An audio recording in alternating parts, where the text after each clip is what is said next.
रजनी को बचपन से ही पेंटिंग का बहुत शौक था।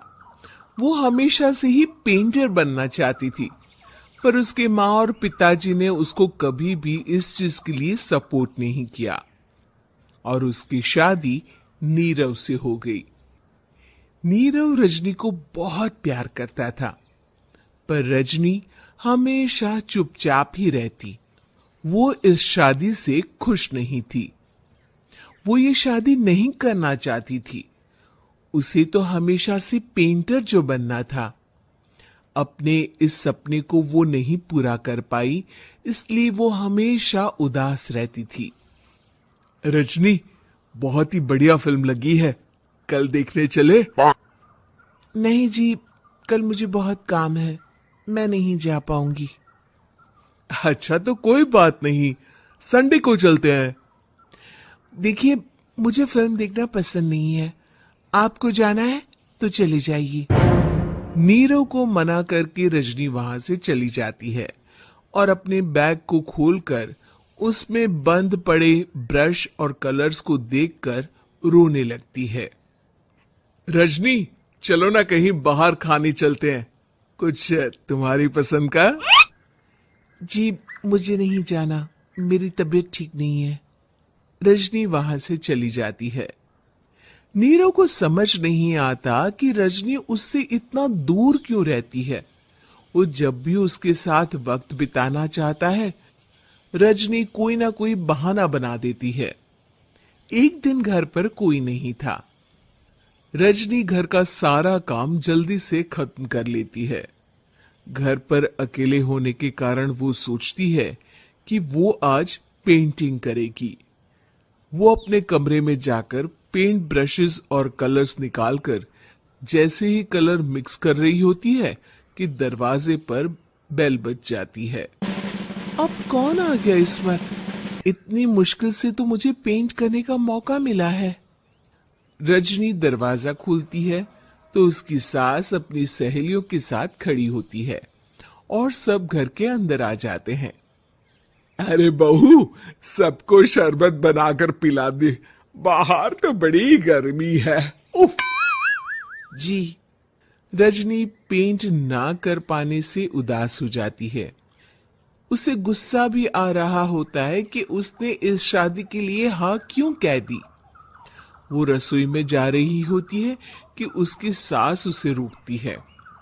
बहू, सबके खाने का भी इंतजाम कर लेना, आज का लंच तो ये सब यहीं करेगी। हाँ।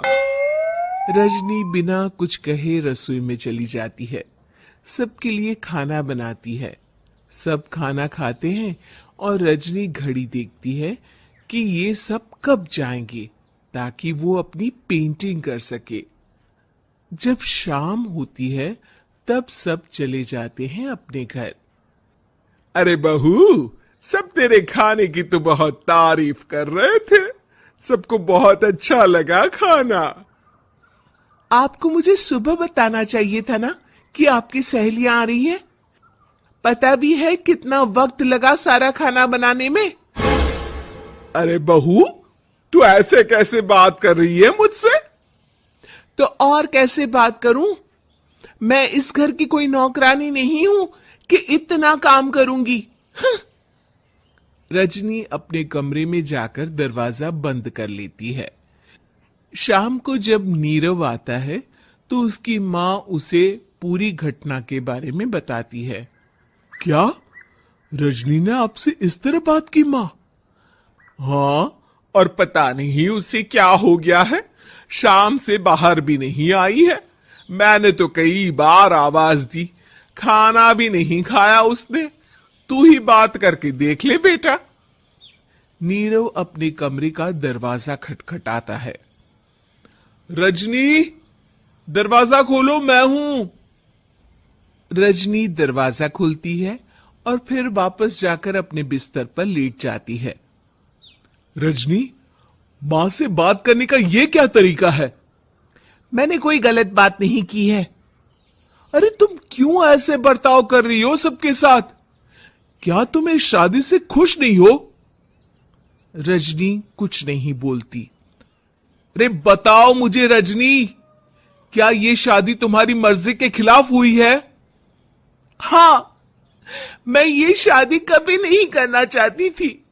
तुमसे क्या, मैं किसी से भी शादी नहीं करना चाहती थी। रजनी रोने लगती है।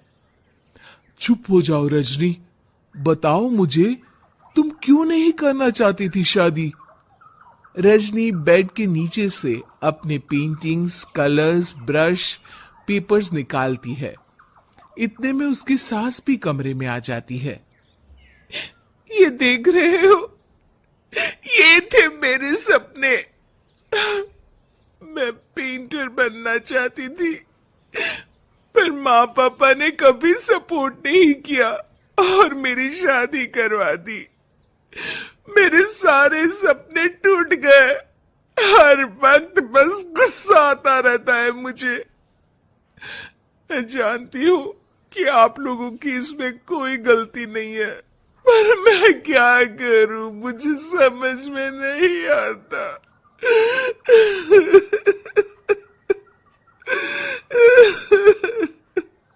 रजनी फूट फूट कर रोने लगती है। मुझे माफ कर दीजिए, आप दोनों के साथ मैं बहुत बुरा बर्ताव कर रही हूं। अरे रजनी बेटा, चुप हो जाओ तुम।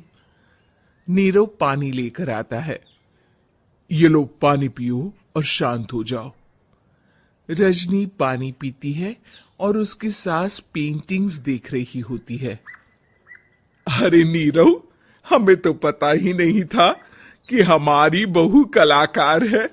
अरे कितनी अच्छी पेंटिंग्स बनाई है, देखो तो।